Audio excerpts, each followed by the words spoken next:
Hi friends, welcome back to my training series. I hope you're well, I hope you're hanging in there. Oh wow, training wise this week wasn't great. I'll tell you about it as we recap this week's training. On Monday my assignment was 40 minutes of either easy rowing or running.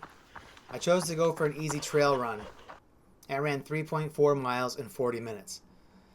On Tuesday I was assigned 70 minutes of running with 6 times 20-second strides. I didn't really enjoy this run. I felt heavy and slow. I finished with 4.7 miles in 66 minutes. And then in the afternoon, after work, I did my usual yoga session over Zoom. On Wednesday, I was assigned again 40 minutes of either rowing or running. This time I chose to use the indoor rower and I worked out for 40 minutes. On Thursday, my assignment was LT intervals and also a strength workout. I woke up with my chest already hurting and I decided that a run just wasn't going to happen. I felt pretty sad. I went back to bed. Later in the day, I took a break and went into the garage and did the strength workout. Even though I'm struggling, I was happy to get in some kind of exercise. Also on Thursday, I did some soul searching and talked with Leah about the upcoming Canadian death race and how unready I am for it. I'm bummed about what's going on with my body and my fitness, but I realized that I was just going to have zero fun if I drove for 15 hours to go to a difficult race that I wasn't going to be able to finish. So I made the decision to withdraw. On Friday, I was assigned a rest day, and I was more than happy to have it. One of the things that bums me out right now as I struggle to return to shape is how much I enjoy not running. I'm really in a funk right now. On Saturday, my assignment was 2 to 2.5 hours of running. I moved, but slower than I would like.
For 2 hours and went 8.2 miles with 1,330 feet of gain.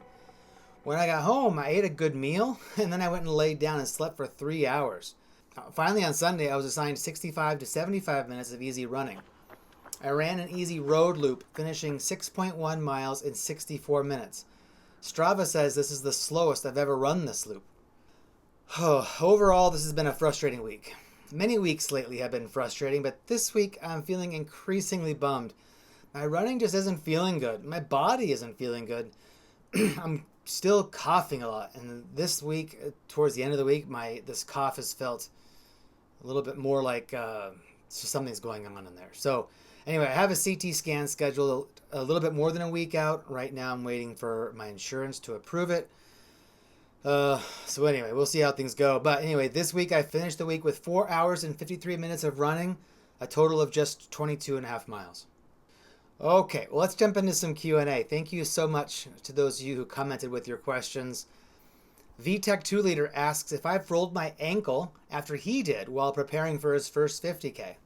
Sorry to hear about your ankle. I have rolled my ankle many times, although I don't recall ever rolling it so bad that I went to see a doctor about it.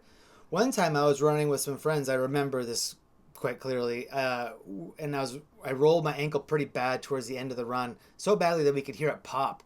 I limped for a couple of minutes, but I was soon able to run again. I do feel like with experience the last couple of years, I've rolled my ankle less frequently. That's something to be thankful for. I think that it's a combination of maybe better foot placement, but also I have noticed occasionally that I will start to roll my ankle, but I'm able to catch it and pull myself back. So I think there might be some ankle strength involved there. And in the past, when I have had ankle issues, I would always ice my ankle after a run, and that would often help the swelling. So if you're not icing, I recommend it. Chris asks about the weekly yoga session that I mentioned. The yoga session that I do is one of the group fitness classes offered by Y East Wolfpack based in Portland. I started doing these during lockdown, and I've always enjoyed the sessions, and especially the yoga I feel like is accessible to me, which I appreciate. I put a link in the description below if you'd like to learn more about Y East Wolfpack and their online group fitness offerings. Darin asks, what was the tracker I had on my pack during last week's long run?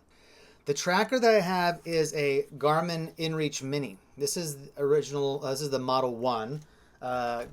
They're currently selling version 2. It's very similar in size. And my original Garmin InReach Mini has this pack, strap holder mount thing.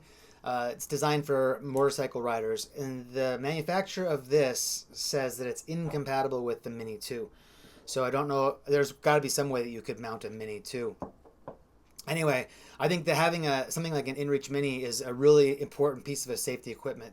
A really important piece of safety equipment that could be a lifesaver. I like to take mine with me on my long runs, especially those that are further away from home. It shares my location with Leah, but it also gives me the ability to not only message Leah if something comes up, but also a message for help if it was required. So Garmin is now selling the InReach Mini 2, and if you want to get one on Amazon, I'll put an affiliate link in the description below. WallyCav1516 wonders the status of a video of this year's Cocodona 250. Yeah, sadly it's still being built. It has not been released. You haven't missed it. I have started working on it, and sometimes I've made some occasional progress, but there's a lot to do, and I just haven't been able to get it done yet. So stay tuned. I do look forward to getting it finished.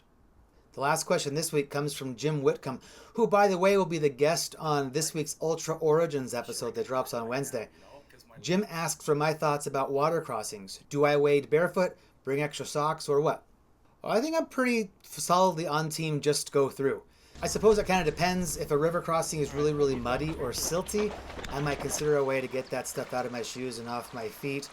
And I've heard one of the water crossings at Bigfoot can be really nasty in that way with a lot of silt. But when I did Bigfoot in 2022, that year we were routed around that particular crossing.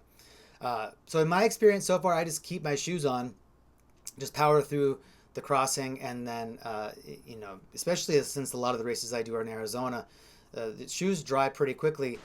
Even when I did the run in Bigfoot in 2022, there was a couple of big water crossings there, and my shoes, were dried within an hour or so. So it's always good to pay attention to what's going on in the water, just in case you need to make an adjustment. But yeah, just go through.